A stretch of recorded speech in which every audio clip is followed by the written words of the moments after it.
ಅಷ್ಟೊಂದು ವ್ಯತ್ಯಾಸ ಕಾಣ್ತಾ ಇದೆ ಮಗನಲ್ಲಿ. ಪರವಾಗಿಲ್ಲ ಹೇಳಕ್ಕೆ, ತುಂಬ ತುಂಬ ಚೇಂಜಸ್ ನೋಡ್ತಾ ಇದೆ ಮಗನಲ್ಲಿ. ಅಷ್ಟು ಹೇಳಕ್ ಮಾತ್ರ ಇಷ್ಟಪಡ್ತೀನಿ.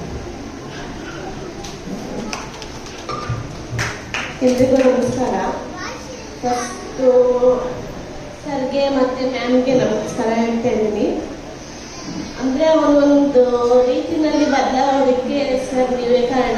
ಫಸ್ಟ್ ಸ್ಟಾರ್ಟಿಂಗ್ ಬಂದಾಗ ನಾವು ಹಾಸ್ಟೆಲ್ಗೆ ಹಾಕೋದು ಬೇಡ ಅಂತೇಳಿ ತುಂಬ ಫೀಲ್ ಮಾಡಿದ್ವಿ. ಸರ್ ಮತ್ತು ವಿಜಯಲಕ್ಷ್ಮಿ ಮ್ಯಾಮ್ ಪರವಾಗಿಲ್ಲ ಮ್ಯಾಮ್, ನೀವು ಒಂದು ರೀತಿನಲ್ಲಿ ಅವನ ಮನುಷ್ಯನ ಕಾಣಬೇಕು ಅಂದರೆ ನೀವು ಅವನನ್ನು ಗಟ್ಟಿ ಮನಸ್ಸು ಮಾಡಿ ಇಲ್ಲಿ ಬಿಡಿ ಅಂತ ಹೇಳಿದ್ರು. ನಾವು ಅವ್ರ ಮಾತಿಗೆ ಬೆಲೆ ಕೊಟ್ಟು ನಮ್ಮ ಮನಸ್ಸನ್ನ ಗಟ್ಟಿಯಾಗಿ ಮಾಡಿಕೊಂಡು ನಾವು ಅವನನ್ನು ಇಲ್ಲಿ 1 ವರ್ಷದಿಂದ ಬಿಟ್ಟಿದ್ದೀವಿ. ಈಗ ಅವನು ಒಳ್ಳೆ ರೀತಿಯಲ್ಲಿ ಬದಲಾಗಿದ್ದಾನೆ ಅಂತ ನಮ್ಗೆ ಅನಿಸಿದೆ. ಥ್ಯಾಂಕ್ ಯು ಹೋಪ್ಸ್, thank you Deepu sir and Vijayalakshmi. Thank you.